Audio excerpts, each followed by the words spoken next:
राष्ट्रवादी काँग्रेस अजित पवार गटाच्या नेत्या रुपाली ठोंबरे पाटील यांनी त्यांच्यासोबत घडलेला धक्कादायक अनुभव त्यांनी सोशल मीडियावर शेअर केला आहे।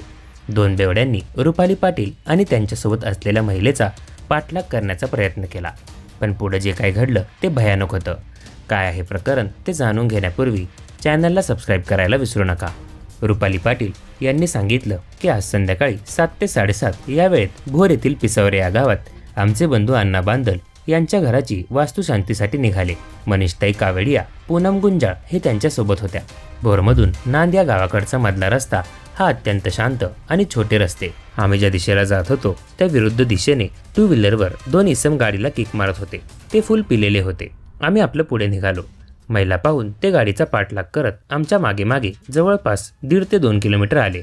मागे येत असल्याचं समजताच गाडी थांबवू नको, रस्त्यावर कोणी नाहीये असे मी मनीषाला सांगितले। तेव्हाच्या दारुड्यांनी 2 व्हीलरची लाईट बंद करून गाडीच्या मागे येऊन 2 व्हीलर आडवी घातली। महिला आहे हे दिसत असताना सुद्धा हा गाडी ड्रायव्हर अंगावर आला। तेव्हा तातडीने मी गाडीतून उतरून त्याला जाब विचारायला सुरुवात केली। त्यानंतर मी आरडाओरड केला आणि काढती बंदूक असं म्हणाले। तेव्हा कुठे बेवडा स्थिर झाला।